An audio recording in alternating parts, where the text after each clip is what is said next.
we don't block the law. Alright, Julian, do you wanna join the video? Not good? He's not. Tell me when we're gonna go. No, we're good. No. Alright, are we going now? Mm-hmm. Alright. He's a great guy.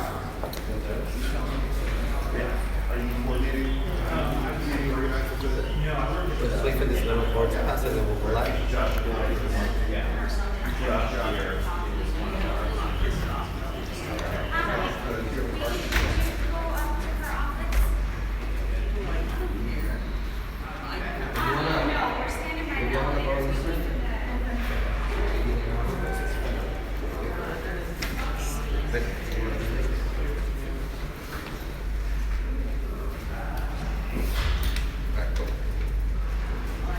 Good morning. My name is Ruben Lucio and I'm the field manager for the Fed Up campaign. We are workers and community leaders from throughout the country.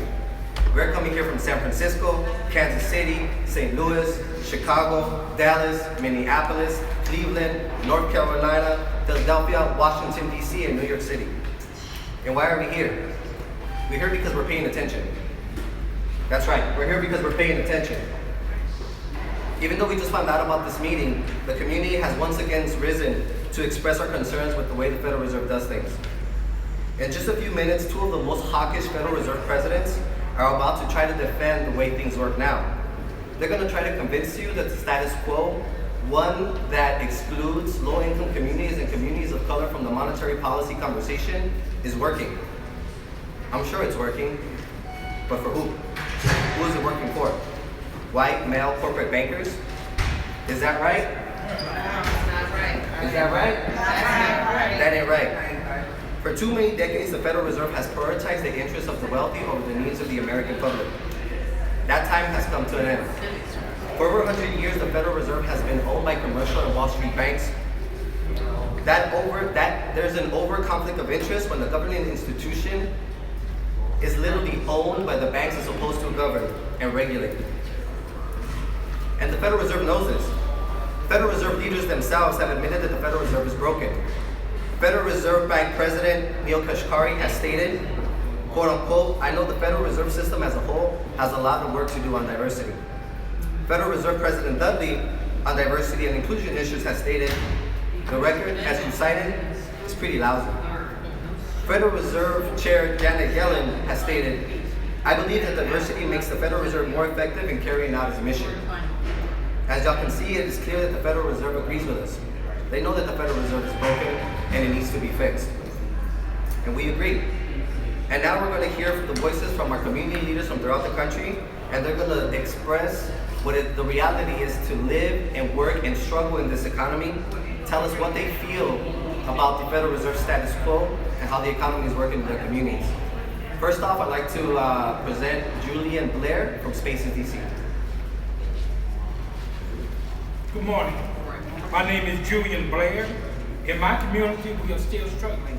But many people, including President George and President Lincoln, who will be testifying today, want to slow down the economy. This doesn't make sense to me. It doesn't make sense to anyone I know. But I guess it's predictable because it's hard to find anyone who looks like me or who is looking out for me in the Federal Reserve System. For too long, the Federal Reserve have been controlled by the banks. In each of our 12 cities, the Federal Reserve Bank is a private corporation. It is not owned by the American people. It is owned by private banks in the region, and it works for them. In the 12 Federal Reserve banks around the country, 90% of the directors are employees of private banks and corporations. 90%. Only 10% are representatives of workers, nonprofit organizations, and universities. When our communities don't get representation, our interests are sacrificed. We are sacrificed. That is why we need to make the Federal Reserve a public institution. It needs to be owned and controlled by the people. It needs to serve our interests. When banks control the most important economic institutions in our country, our voices don't get heard. When 4 out of 12 regional banks are led by people with Goldman Sachs on their resume, something is not right. President George and President Lincoln are wrong. The Fed is broken and it needs to be fixed. Thank you. That ain't right. Ain't right. That ain't right. Thank you very much, Julian. Next, I would like to introduce Sherrod Stevens from Spaces DC. Julian just talked about how the Fed is dominated by banks and corporations. There is another huge problem in the Fed's leadership. It's also dominated by wealthy white men. Of the 12 Fed presidents, 10 are men. Of the 12 Fed presidents, 11 are white. None black, none Latino. In fact, over 100 years, there has never been a black nor Latino Fed president, not one.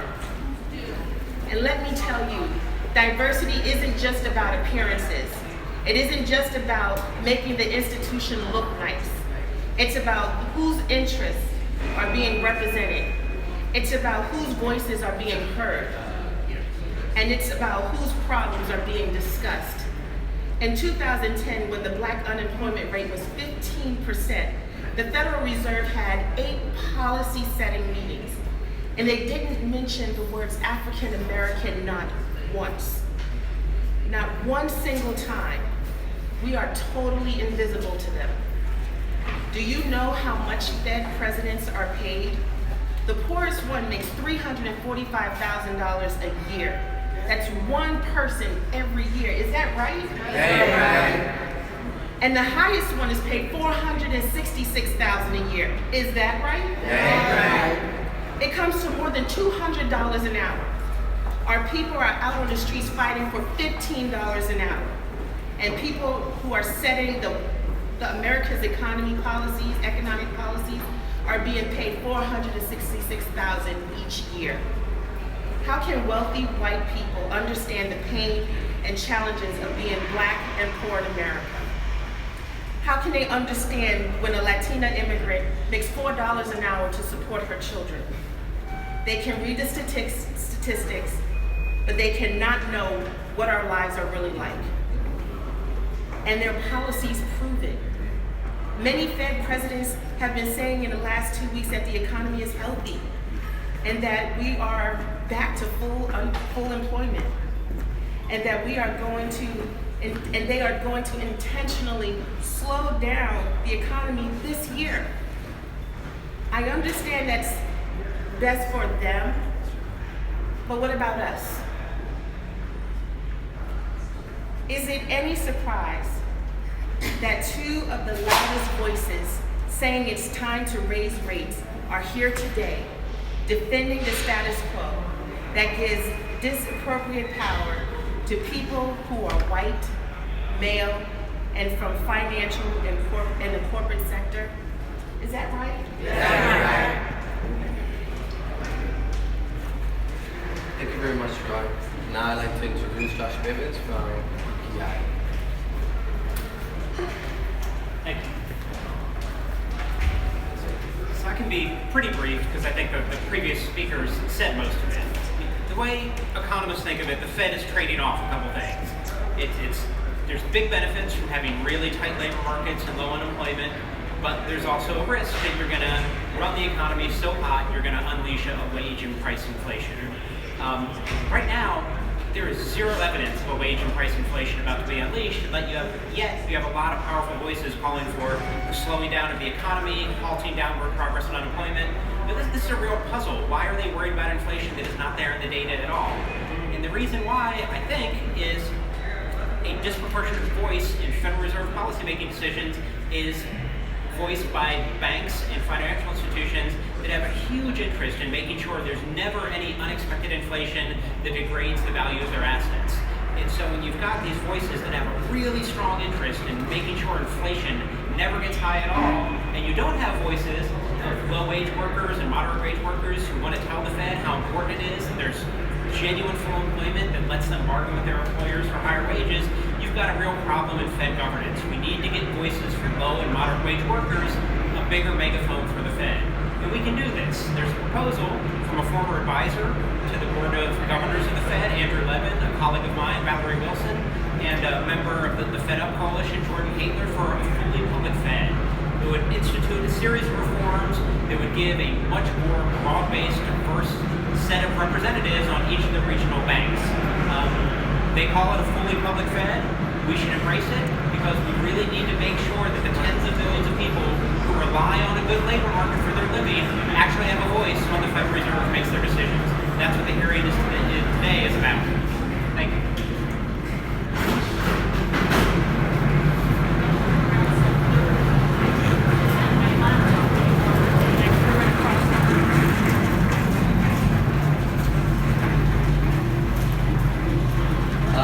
Yeah. Is a little noise going to stop us? No. Is any noise going to stop us? No. Who makes the noise? We do. Who makes the noise? We make the noise. Great. So as these people behind me have explained to you, there's various problems with the Federal Reserve. Just like us, the majority of the Federal Reserve's leadership knows that there's these problems, and they're willing to fix it. But this hearing today is going to highlight two outsiders from that majority. It's going to highlight two outliers who refuse to see that the way the Federal Reserve operates is broken. Two people who think that things are fine just the way that they are. Esther George and Jeffrey Lacker want to raise interest rates, they want to slow down the economy, and they want to defend the status quo at the Fed. And let me tell you how. Let me tell you how. Jeffrey Lacker offered an explanation to why the Federal Reserve is so white. He explained that the Federal Reserve is so white. The sign has to be put away.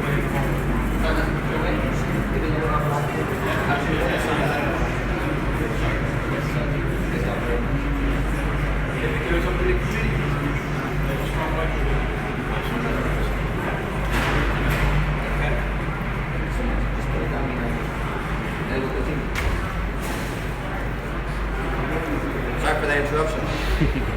Like I was saying, Jeffrey Lacker offered up an explanation as to why the Federal Reserve is so white. He said that simply, PhDs in economics are white. Most economists are white with PhDs in economics who represent the Federal Reserve. Well, last year, 3 regional Federal Reserve presidents were appointed. None of them had PhDs in economics. All of them had connections to Goldman Sachs, though. Is that right? That ain't right. That ain't right. Despite this, Lacker has said that the Federal Reserve has done reasonably well on diversity. Well, in over 100 years, there has not once been a Black Federal Reserve president. Is that right? That ain't right. Is that reasonable? That ain't reasonable. There has been 0 Latino Federal Reserve presidents in over 100 years.